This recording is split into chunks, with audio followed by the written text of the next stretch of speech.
अज्ञानतिमिरन्धस्य ज्ञानाञ्जनेन शलाकया चक्षुरुन्मिलितं येन तस्मै श्रीगुरुवे नमः।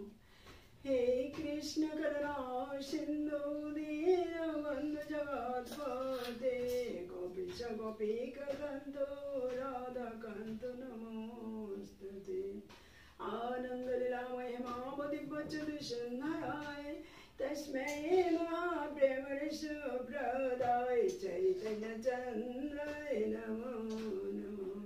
वाञ्छकल्पतरुभ्यश्च कृपासिन्धुभ्येव च पतितानां पावनेभ्यो वैष्णवेभ्यो नमो नमः। कृष्णाय वासुदेवाय हरे परमात्मने प्रणतक्लेशनाशाय गोविन्दाय नमो नमः। मूकं करोति वाचालं पङ्गुं लङ्घयति गिरिं यत्कृपातमहं वन्दे परमानन्दमाधवम्। जय राधे। এখন আমি চৈতন্য চরিতামৃত থেকে সার কথা থেকে একটু পাঠ করছি। ষোড়শ পরিচ্ছেদ। যিনি শ্রীকৃষ্ণ ভাব অমৃত রস নিজে আস্বাদন করে ও ভক্তবৃন্দকে আস্বাদন করিয়ে তাদের প্রেম উপদেশ দিয়েছিলেন, সেই শ্রীকৃষ্ণ চৈতন্যদেবকে ভক্তি ভরে বন্দনা করলেন গ্রন্থকার। অন্য বছরের মতো সেই বছরও প্রভুকে দর্শন করতে এলেন গৌড়ের ভক্তবৃন্দ। তাদের সঙ্গে এবছরও হল নিত্য গীত, রথাগ্রে নৃত্য ও আনন্দ। তাদের সঙ্গে এলেন কালিদাস নামে একজন পরম বৈষ্ণব ভক্ত। রঘুনাথ দাসের তিনি হলেন জ্ঞাতি খুড়ো। তিনি বৈষ্ণবীর উচ্ছিষ্ট খেতে বড় ভালোবাসতেন।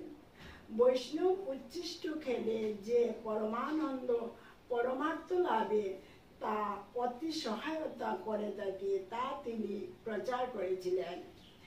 তার সম্বন্ধে একটি সুন্দর ঘটনা আছে। পরম বৈষ্ণব জড়ু ঠাকুর জাতিতে ভূমি মালিক। তিনি কদাচ কাউকে উচ্ছিষ্ট প্রদান করেন না।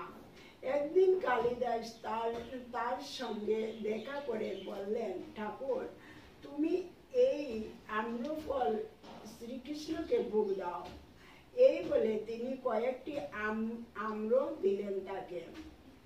তারপর তিনি ঠাকুরের সঙ্গে কথা বলতে বলতে বের হলেন পথে। জড় ঠাকুর তাকে অনেকটা পথ এগিয়ে দিয়ে বাড়ি ফিরে এলেন। ঠাকুর চলে গেলেন। কালিদাস যে পথে ঠাকুর এসেছিলেন সেই ধুলি তুলে সারা গায়ে মাখতে লাগলেন। তারপর কালিদাস নিভৃতে চুপচাপ বসে রইলেন। জড় ঠাকুর সেই আম্র খেয়ে আটি ও খোসা বাইরে ফেলেছেন। অমনি লুকিয়ে কালিদাস গিয়ে সেই খোসা ও আটি চুষতে লাগলেন। উচ্ছিষ্ট খেয়ে কালিদাস মনের আনন্দে নৃত্য শুরু করে দিলেন।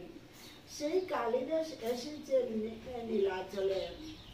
প্রভু সিংহদ্বারের উত্তর দিকে কপাটের আড়ে পাদপ্রক্ষালন করেন একান্ত গোপনে। কালিদাস প্রভুর পাদপ্রক্ষালনের সময় 3 অঞ্জলি সেই জল পান করলেন। এইভাবে কালিদাস ব্রহ্মার দুর্লভ মহাপ্রভুর চরণামৃত পান করলেন। সেই দিন প্রভু জগন্নাথ দর্শন করলেন। তারপর ফিরে এসে নিজে প্রসাদ গ্রহণ করে তার অবশেষ দিলেন কালিদাসকে। কৃষ্ণের উচ্ছিষ্ট হয় মহাপ্রসাদ নাম, ভক্তের উচ্ছিষ্ট হইল মহাপ্রসাদ খান। ভক্তপদ ধূলি, ভক্তপদ জল আর ভক্ত শেষ, এই 3টি বস্তু মহাবল ধরে। এই 3 সেবা থেকেই লাভ হয় কৃষ্ণ প্রেম দান। শিবানন্দের ছোট পুত্র পুরীদাস এসেছিল এবছর মহাপ্রভুকে দর্শন করতে। তার বয়স তখন 7 বৎসর। ইনি পরে কবি কর্ণপুর নামে খ্যাতি অর্জন করেছিলেন। প্রভু তাকে বারবার বললেন, কৃষ্ণ বলো। পুরী কিছু বলল না। তা দেখে স্বরূপ বললেন, সবাই মুখে উচ্চারণ করে না, কেউ মনে মনে বলে। আর দিন প্রভু বললেন, পুরী কৃষ্ণ নাম করো। পুরী তখন একটি শ্লোক আবৃত্তি করলেন। তার অর্থ হলো, যিনি বৃন্দাবন রমণীদের কর্ণদ্বয়ে নীল পদ্ম, নেত্রদ্বয়ের কাজল ও বক্ষস্থলের ইন্দ্রনীলমণি মালা ইত্যাদির দ্বারা তাদের সমস্ত ভূষণ স্বরূপ, সেই শ্রীকৃষ্ণের জয় হোক। এইভাবে 7 বছরের বালক শ্রী চৈতন্যের কৃপায় অপূর্ব কবিত্ব শক্তি লাভ করেছিলেন। আর একদিন প্রভু মন্দিরে যেতে যেতে সিংহদ্বারের দ্বারীকে বললেন, সখা, আমাকে শ্রীকৃষ্ণ দেখাও। দ্বারী প্রভুকে সঙ্গে করে ভিতরে নিয়ে গেলেন। জগন্নাথের সামনে দাঁড়িয়ে দ্বারী বললেন, এই দেখো শ্রীকৃষ্ণ। প্রভু জগন্নাথের দিকে চেয়ে দেখলেন, যেন সাক্ষাৎ মুরলীধর মদন মোহন শ্রীকৃষ্ণ। প্রভুর সর্বাঙ্গে পুলক, সারা দেহে আনন্দ শিহরণ। সেই দিনে তিনি শ্রীকৃষ্ণের ভুক্তাবশেষ ফেলা গ্রহণ করলেন। ভক্তবৃন্দ সহ সেই প্রসাদ গ্রহণ করেছিলেন প্রভু। জয় রাধে। হরে কৃষ্ণ কৃষ্ণ কৃষ্ণ হরে হরে, হরে রাম